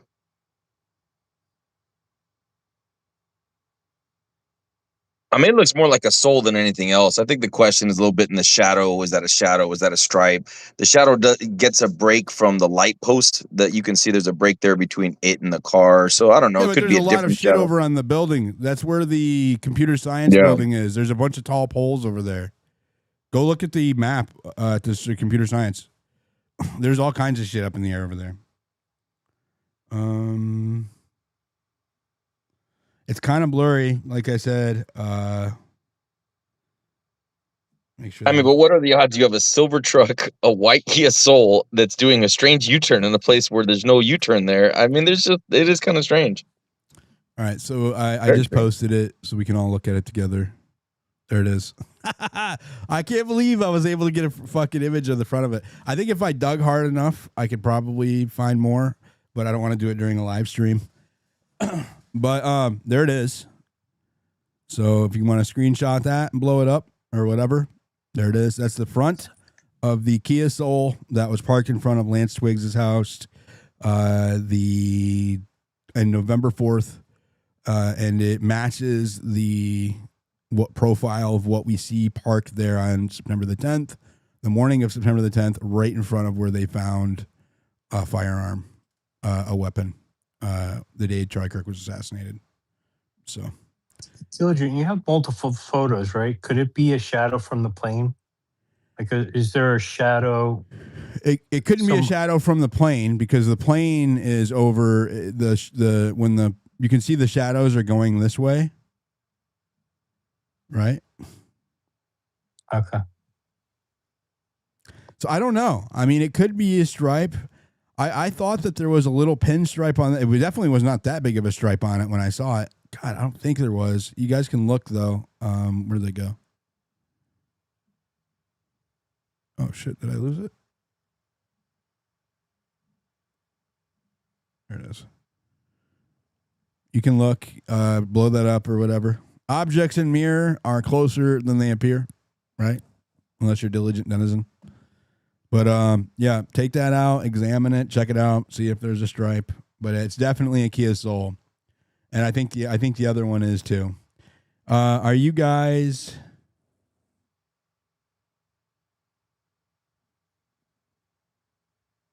Draw straight lines on the shadows, and this would be debunked. Yeah, I don't know. I mean, I do see the angles off, right? I do see the angles off on the aerial. I do see the angles off, right? Because this angle is going this way, and this vehicle is shaped like this, and it's aligned with the vehicle, so it could be a stripe. I just thought it was interesting. So, but I don't know. I can't tell. If you guys can zoom in on that, get a screenshot of it, check it out, and see if light gray shadow goes to the front, back to the front. They say it's light gray. Yeah, it doesn't look solid like a stripe. And you can see, actually, you're right. There is a light line right here, right? You can see the line goes all the way over the vehicle, but it becomes very light. This might be glare. Right? It's got glare on the top from the sunlight. You got to remember, this is a plane, right? That's up in the air. And so even though this shadow isn't going like this, the angle to which whatever is casting on this, it might not be exactly, there might be something else at play there. There could be glare, light could be bouncing off of the white building somewhere. We don't know. You guys zoom in. I can't zoom in any more than that, I don't think. I can't zoom in any more than that on this. That's it. It's the best you get. So, there you go. You have a Kia Soul parked in front of Lance Twiggs' home on November the 4th. That's when I was there. And it is on the timeline. It is there. And that's the front of it. That is the front of it. And I thought it was weird when I was there because it was away from everything. So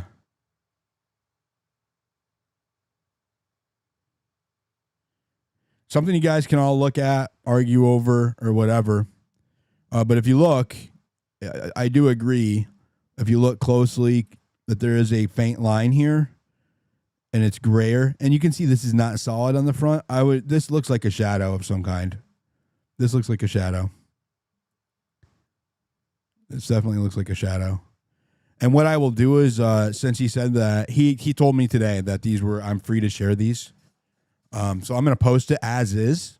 What I will do is I will on my X profile, I will embed my original post of the video of me going to Lance Twiggs. And then I will post this image in its raw form because he gave me the original. And that way you guys can analyze them and we can crowdsource this and decentralize investigation. But it appears that a white Kia Soul that is parked in front of Lance Twiggs, and it's a light Kia Soul that is parked in front of where they found the weapon, directly in front of where they found the weapon on the morning the evening of September the 10th, after Charlie Kirk was assassinated. So, and Lance Twiggs' family lived in Washington, just down the road from where Twiggs and where Robinson were roommates. So that is exclusive a new lead. I haven't shared it with anybody. I just now figured it out myself right before I was going to do the show. So, but Baron's going to be interested. I'm going to send it to him right after this. Go ahead, Eddie. Hey, Diligent. One question about these aerial photos.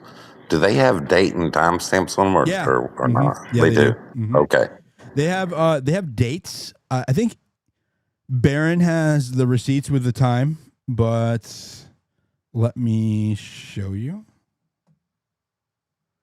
just to keep everything above board.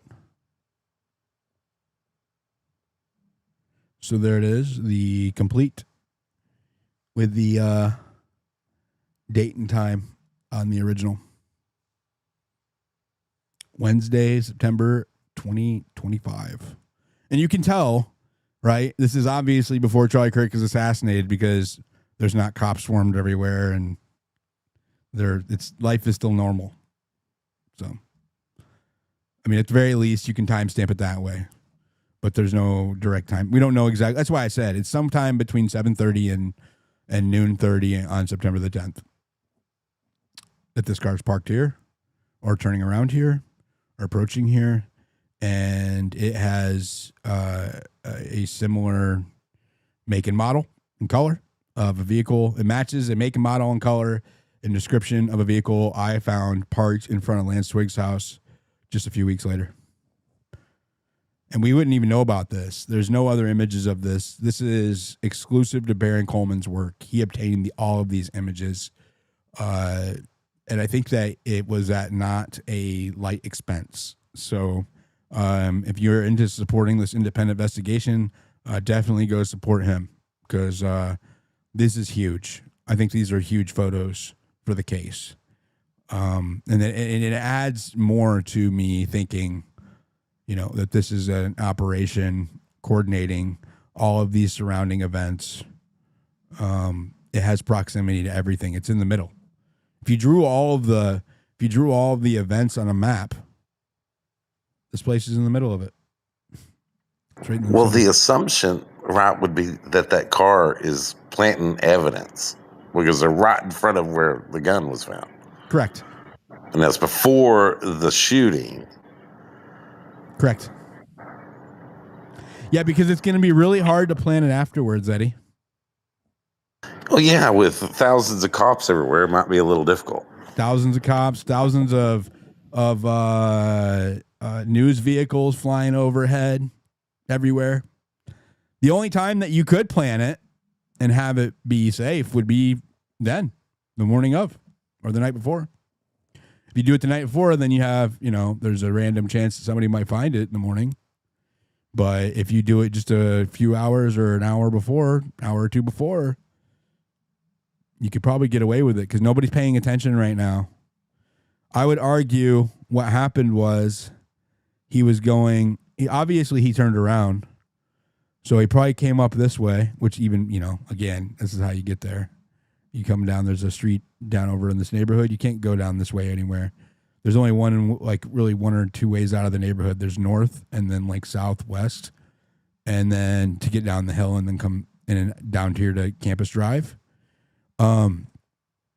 He came up this way and he saw there was a car coming. And so he passed the car and saw that there was no other cars coming and then flipped around and came back this way and turned around right there and probably pulled off and just quickly just run out, throw it over there, turn and run away. Wrapped in a towel or something. You wouldn't even see it, right? If it was wrapped in a towel, you wouldn't see what it was. You would just see somebody, pulling off the side. Who knows? Maybe they put their flashers on. It looked like they were picking something off the side of the road or working on his car or something. Maybe he put his hood up. You could easily just pull up there and throw your hood up in the air and open one of your doors and make it look like your car's broken down for a couple of seconds and then throw it over there because they find it right over here. I mean, I've been over there. It's only a few feet away from the road. It's actually down on it's an incline. You could just toss it. You could literally just stand next to your car and toss it. And since it's at an incline, there's clearance and it would go. Just throw it. Yep. And then quickly get back in your car, get the hell out of there. So Anyways, what do you guys think? What do you think, Eddie? Is it sus? I think it's a little sus. It's a little sus. I'm not convinced that that's a soul. It looks more like a Mini Coupe to me, but if it is a soul, which, you know, I can't verify it, right? Because it's hard to tell.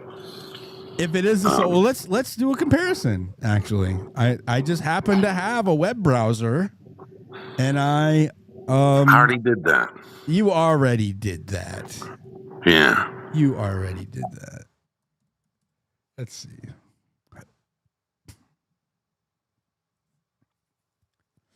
So I would disagree. I disagree, Eddie.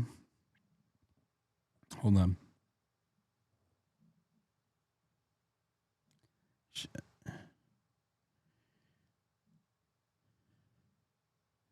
I do see the stripe that you're talking about. I do see the stripe, but it is on one side. It is on one side, and it is definitely darker. And actually, the top of this is black as well. I do see the stripes. Actually, there's two stripes. Almost all of them have two stripes. Okay.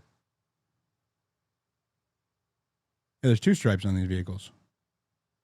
Yeah, they all have two stripes, the ones that I'm looking at. Not one. All right, so let me... Yeah, I noticed that too. The majority of the vehicles, the Mini Coupes, the stripes. Yeah, this is definitely not that. You would be able to tell. This is way smaller than the Soul. The roof of it's smaller. Let me find one to throw up here. Actually, let me use my other browser. Okay. So, Mini Coupe white.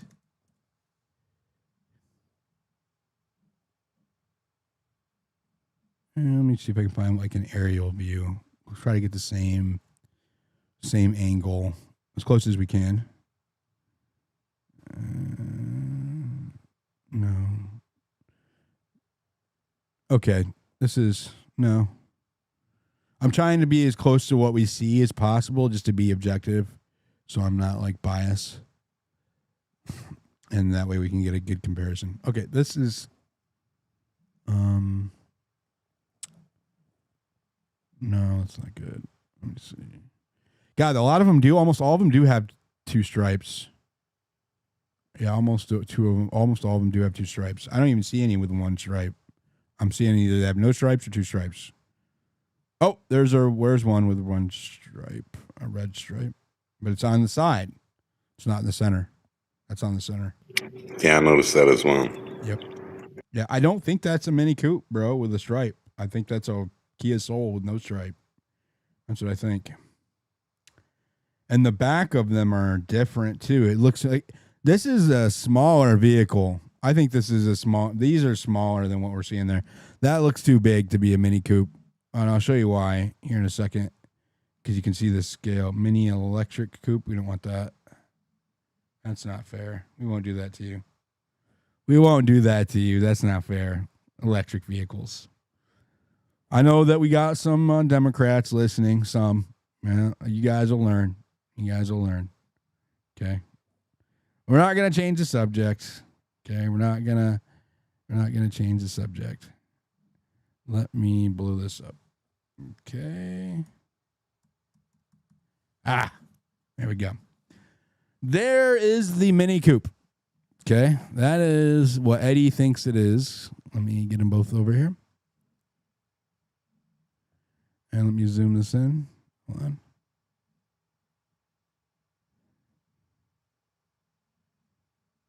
Okay. And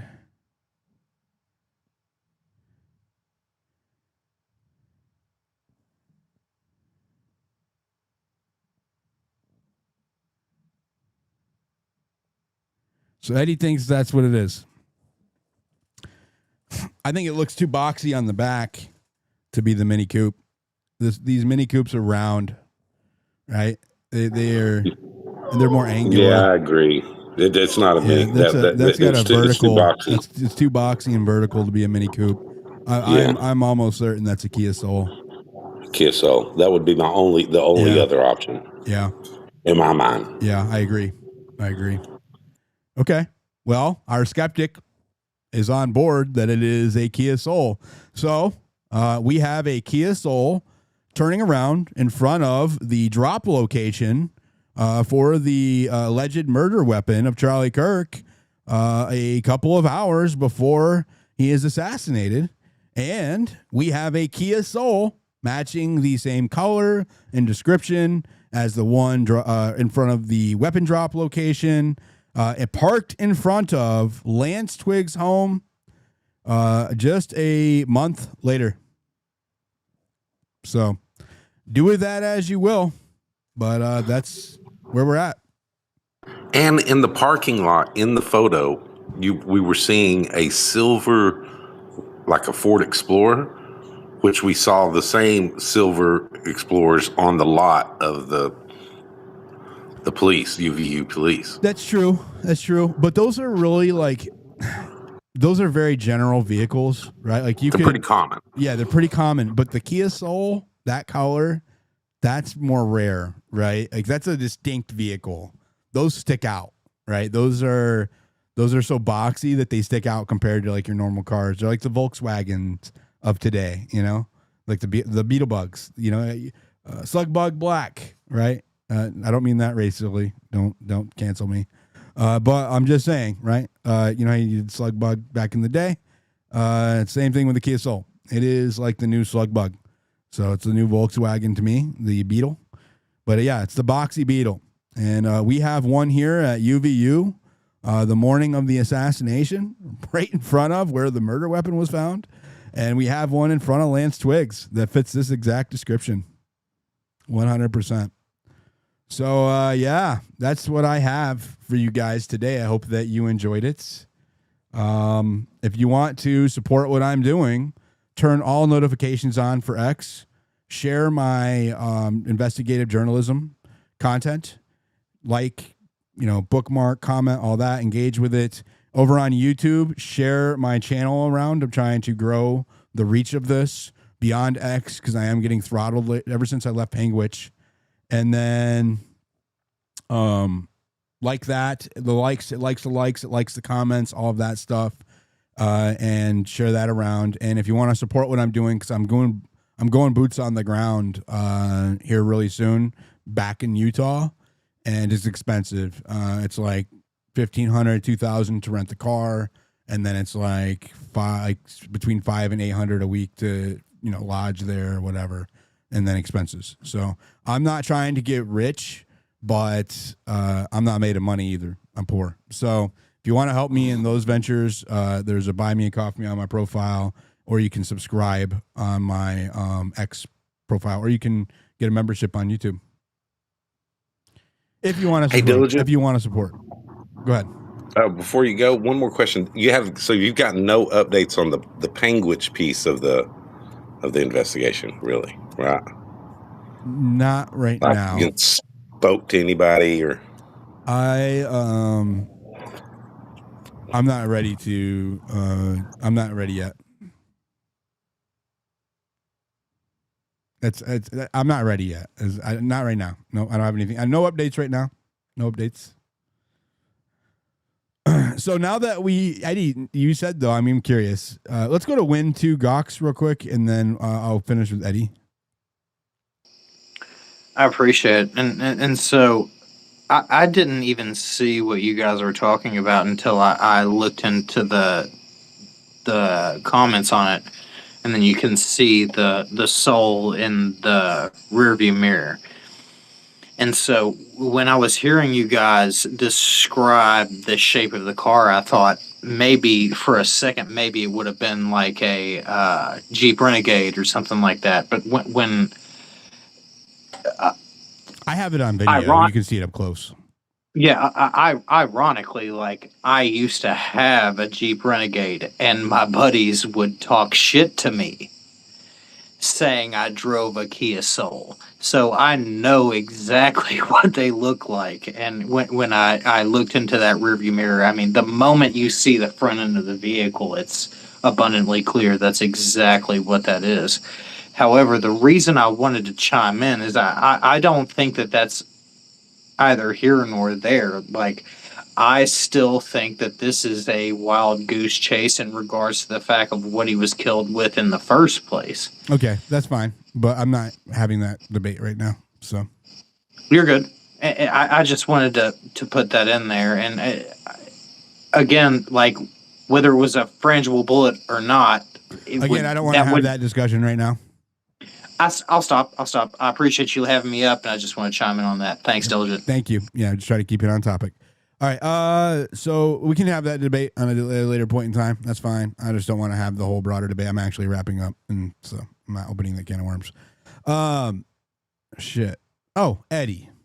So you said, it was interesting. It was a little sketch. Now that you have deemed that this is a Kia Soul, is it more sketch? Well, it's a white, because I would say I don't think it's a Renegade, by the way. I think it would be a Kia Soul, because I'd look at the Mini Cooper. Too roundy, I don't think it's a Mini Cooper. Very sketch on the morning of, before the shooting, that I have a white Kia Soul turning around at the exact location of the gun drop. What are the odds that this picture would happen, dude? And that we would find, like, it has to be astronomical. This is not something they could account for, right? Did you get a license plate of the Kia Soul in front of in front of their house? I'll have to do run. It. You could run that. You can't run plates. That takes the DMV or law enforcement. Oh. Well, I don't know, man.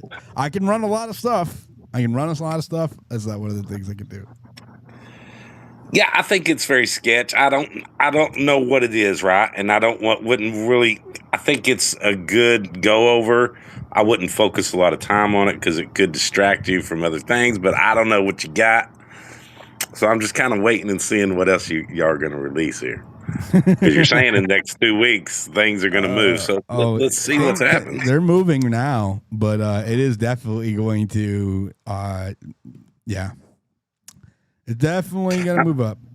You've got my attention, that's for sure. So let's go, right? Let's go. All right, brother. Before you close, Diligent, and hey, if you got no comment, you got no comment. But any thoughts or comments about this debate that's going to happen on Friday? I'm gonna watch, of course. I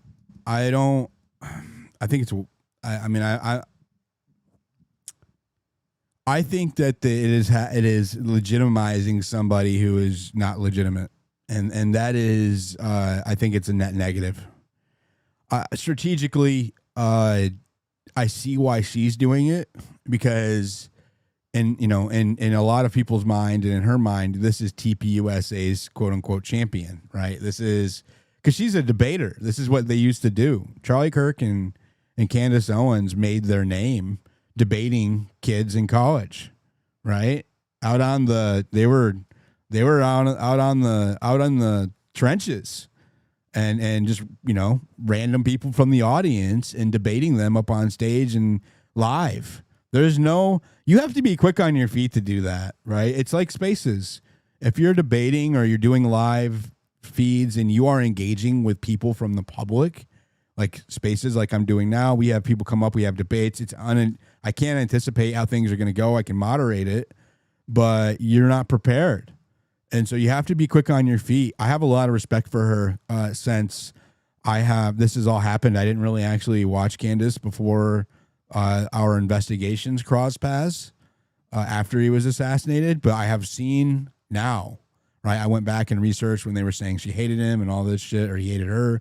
And I went and watched their videos over the years. They loved each other as friends, but you could tell that they were close. They were good friends. He had a lot of admiration and respect for her, and they've just completely sullied his name in the wake of this and lied on his name to her, about her, and about him.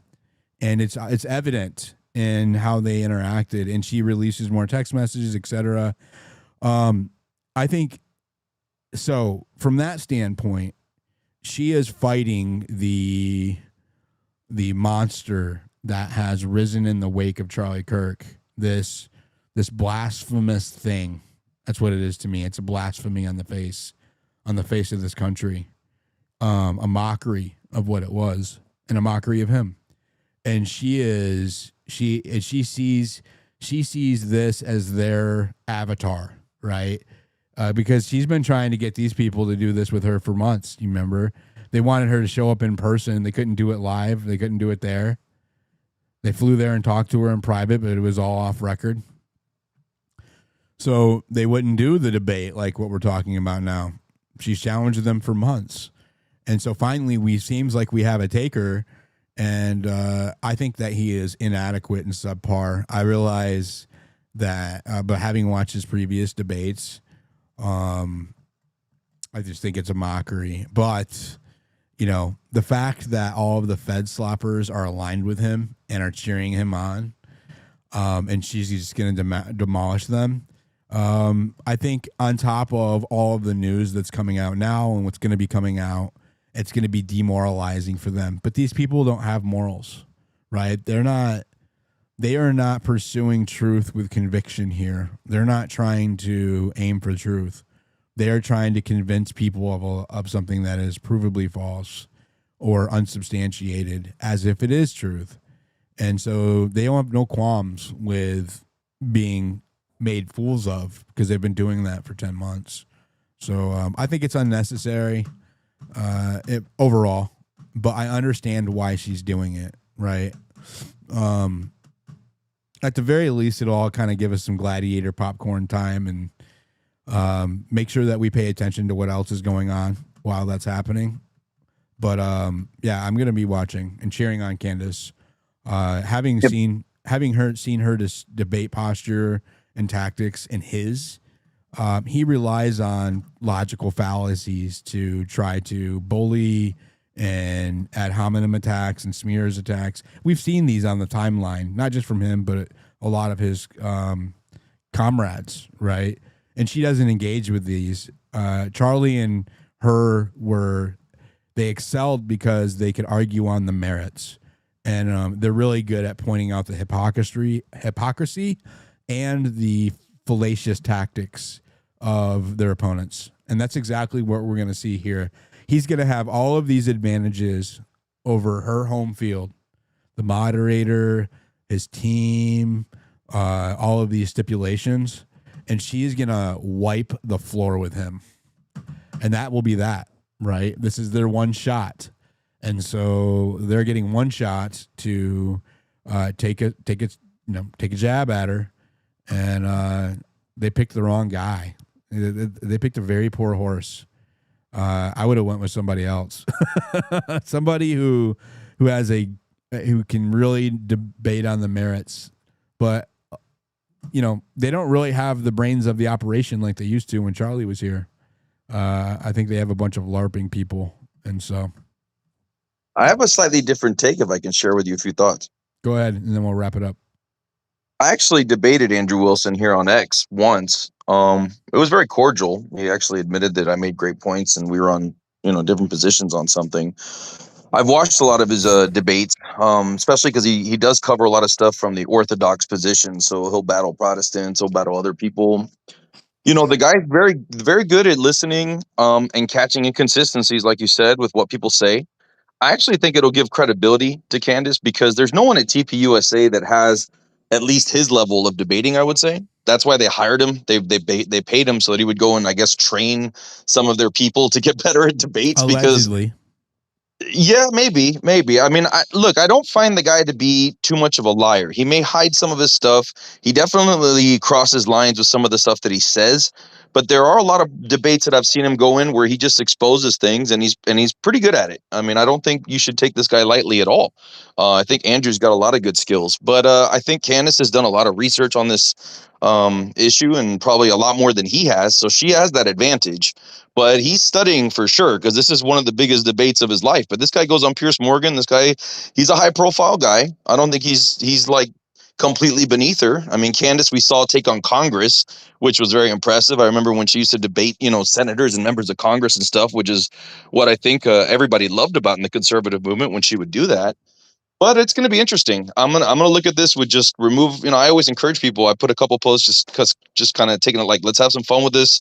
But it's a serious issue, obviously, and I'm gonna go in there with no biases. I just want to hear all the facts. I hope Candace presents everything she's got. I hope this dude questions it, because ultimately we're all seeking the truth. And I think that somewhere in the middle, or maybe if, who knows, maybe there's something he can at least point out that's a contradiction, or maybe she's just got such a strong case that even Andrew Wilson can't find a hole in it. So I'm looking forward to it. I think it's very telling that he was unwilling to take the official narrative position. I think that I usually you make a claim, right? And you defend a position, and he wants her to present theories, right? Alternative theories, and defend them, which theories by their definition are not proven. Right? So yeah. So he wants her to take a fallacious position, and while he's not taking a position, right? Because the FEDLOP narrative is also a fallacious position. So again, you have to remember who the burden is on here, right? The burden is on the FEDLOP to prove he's guilty, right? It is not for us to prove that he's innocent. That's not how it works. I've heard him debate it with other people. God bless you. Thank you, brother. Gotta go. Thank you, everybody. God bless you. God bless, bro. At Hard Top at 11. Have a good night, everybody. I will see you tomorrow, I think, on YouTube and on X. Yeah, I'll see you guys later. Turn those notifications on. Have a good night. And I will post this picture, and I will post that video momentarily. So watch my profile on X. See you guys.